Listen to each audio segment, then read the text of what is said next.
Good morning, mga mamshi. Nakikita nyo, pawisan ng lola nyo, mga mamsha, no? At nakapaglinis na pala ako dito. Nakapagligpit na ako dito sa bahay.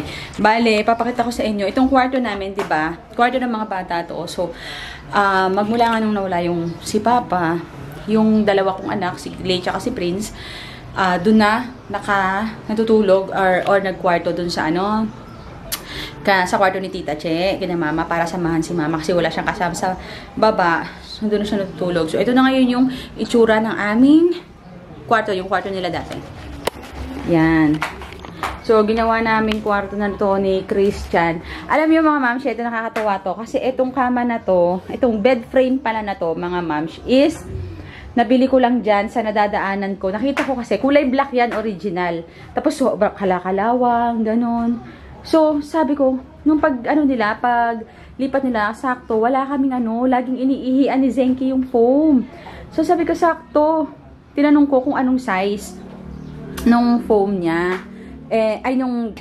Nung sukat ito, yung frame niya. Sakto, dun sa aming bedsheet, nasa 48 by 75. Tapos, binili na namin, binili ko na. Ang original price niya, mga mamshi, is 800 pesos.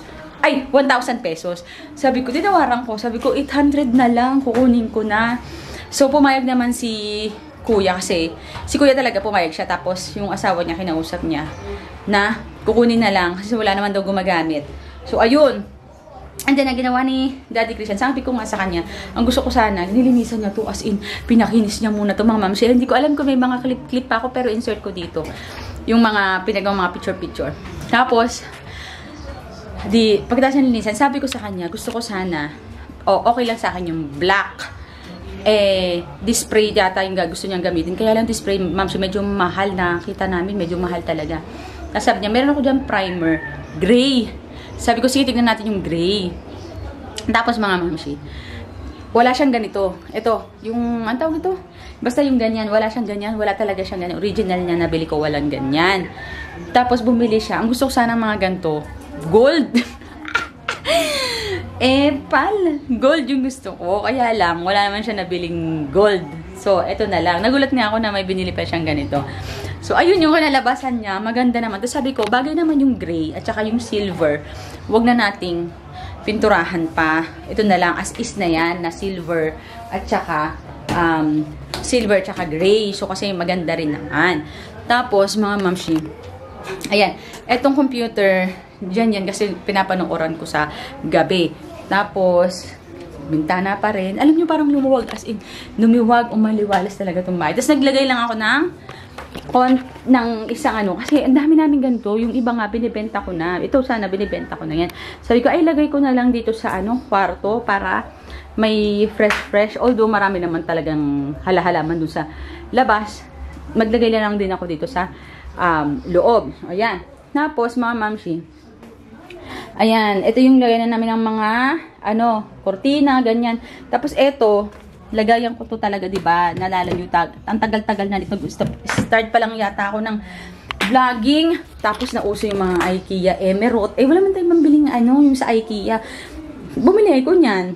So, ang tagal na rin yan. Ganyan.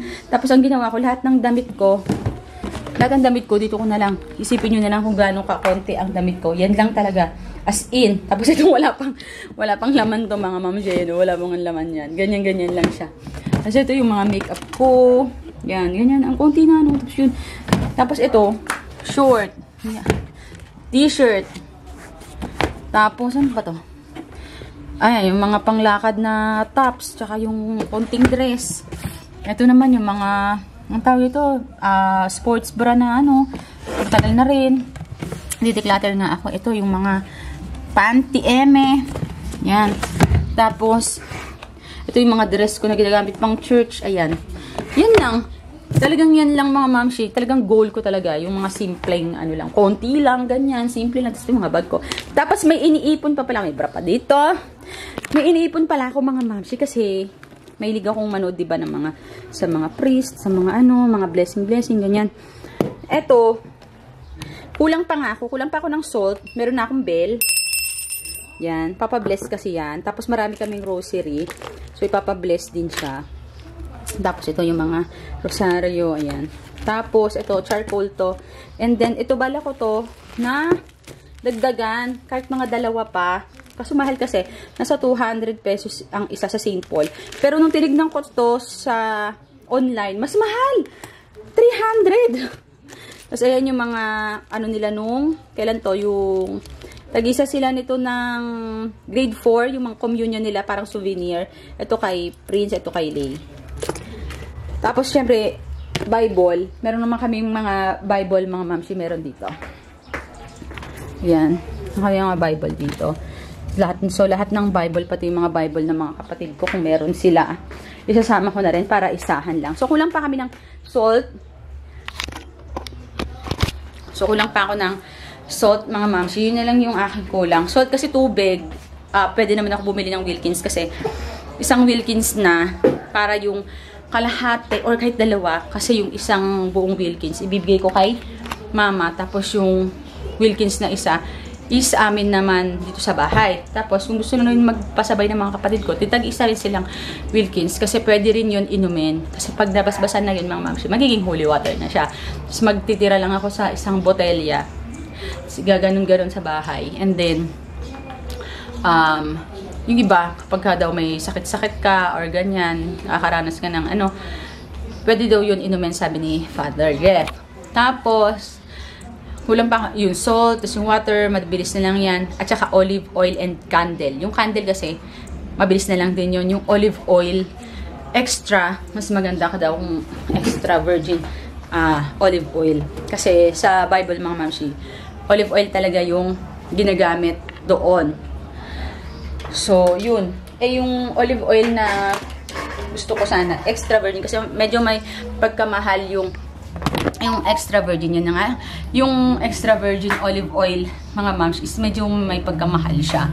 Parang, bakit parang may pagkamahal siya, moms. Tapos, nasa 1,000. Kasi sabi naman, nakita ko naman na, nung napanood ko naman yung si Doktora, babae yun taga ibang bansa.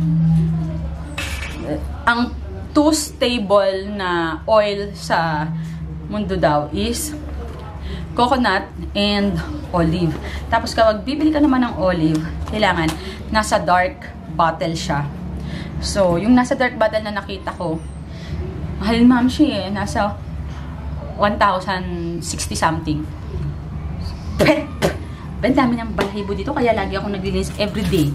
Everyday talaga naglalampas ako ng mga balahibo. Tapos yun. Ayun mga moms. Tapos nakakatuwa kasi, alam mo, gusto ko na talaga lumipat dito. Although hindi pa talaga siya tapos, mga moms. Pero talagang gusto ko na, kaya nga yung mga damit ko, inakyat ko na dito Tapos yan, naglagay ako ng plants. And eto na itsura dito sa tataka kayo, wala yung puan dito. Pero eto na yung itsura, mga mamsi, sa labas. Saka gustuhan ko talaga, mga mamsi, na gusto ko na talaga lumipat. Although kasi wala pa, hindi pa siya tapos. Yung Christmas tree namin, iniligay ko na dyan. Pati yung garland, pinalipat ko na. Kasi sa baba, wala naman talaga masyadong tumatao doon. Laging nandito na kami. Tapos, ayan yung plants. Yan yung sana yung mga bibenta ko. Sabi ni Christian, huwag na daw kasi ang ganda.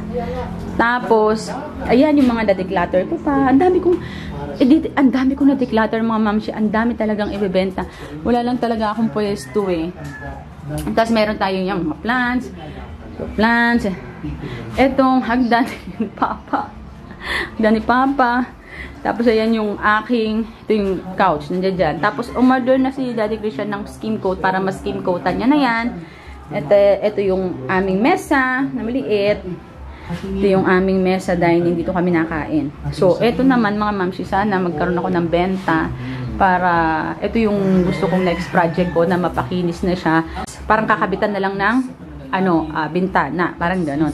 And then, ito talaga, pag nabubungan na to mga mamsi, okay na yan. Pwede na talaga pwede nang lumipat dito talaga, as in lumipat. Kahit na bubong, tapos ayan dito haharangan, of course, kasi doon ay lababo. Tapos ayun, tuloy-tuloy na yun, idudugtong na lang yun para sa CR. Yun lang.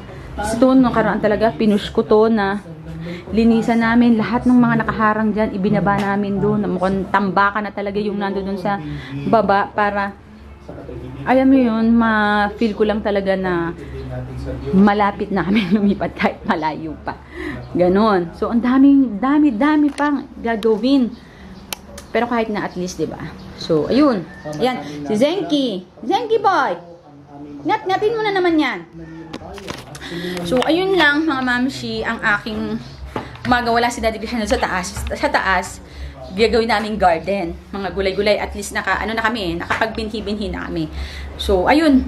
Mag-ano lang ako, maglalampaso, magwawalis dito. Kasi, para naman kahit papano, medyo malinis-linis, mga mom. So, anyway, mga mamshi, salamat sa panonood sa aking morning vlog. Yeah. Diyos ko, tignan mo naman. Ay, morning vlog ni Inday. So anyway, thank you so much Mamshi for watching. At pasensya na hindi ako masyadong kapag-vlog kasi alam niyo naman marami pinagdaanan ng lola niyo. So thank you so much for watching. See you sa aming next video.